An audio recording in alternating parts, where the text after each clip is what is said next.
Sige na, kuya! Tumakbo ka na! Sige na! Peste talaga yung Santino na yan. Pinanatan nga namin yan si Tanggol eh. Pero yung Santino na yan, pinatakas yung kuya niya. Dapat tanggalin na yung hayop na traidor na yan. Hindi siya mapagkakatiwalaan.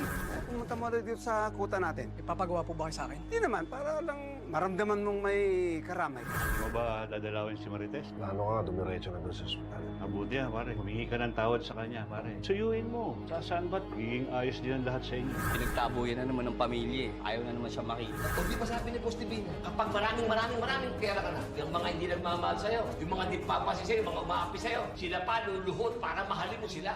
Magmamakaawa sila. Kaya Tanggol mo naintindihin yun. Tol, hindi na kami nagkakasundo ng Red Phillips. Panahon na para ilaglag ko sila. Kayo ang papalit sa pwesto nila sa Maynila.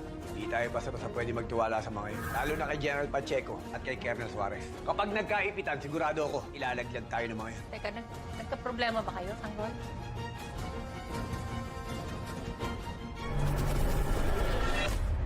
Edwin, kalma ka muna. Sige na.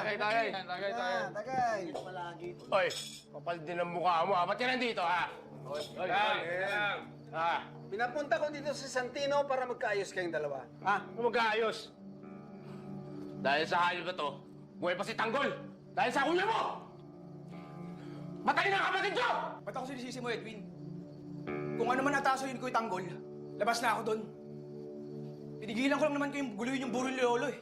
Alam mo, dapat, dapat sa kuya mo, maramdaman niya na wala na kapatid! Dapat sa'yo, ligwitin! Hoy! Edwin! Hoy! Edwin! Tama na! Hoy! Edwin! Hoy! Tama na! Tama na! Ano mo? Edwin! Tigil mo yan!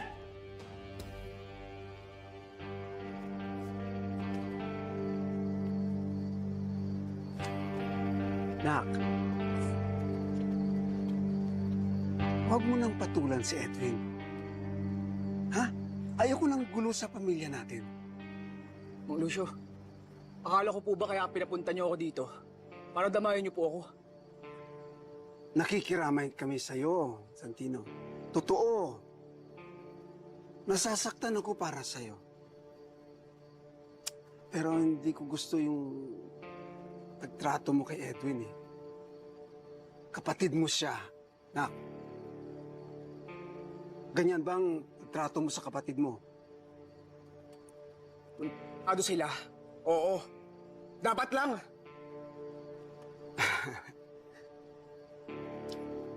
Alam mo naman siguro kung gaano kalaki ang atraso ng Kuya Tanggol mo sa grupo. Yan. Sinakidlat. Mainit ang dugo nila sa kuya mo. At ngayon si Edwin. Sana naiintindihan mo kung bakit mainit ang dugo nila. Mang Lucio, magkaiba kami ng kuya ko. Ipakita mo. Huwag mong gayahin ng Kuya Tanggol mo na inaaway ang grupong ito. Na grupo mo, ha? Grupo mo ito. May mga gusto dyan sa grupo natin na palitan ka. Gusto mo ba yan?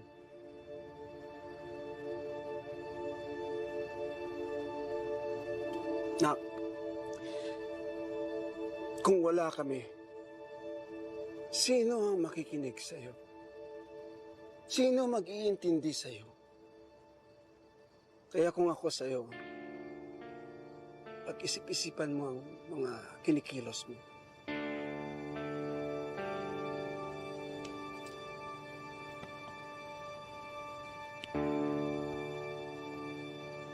O, paano na yan?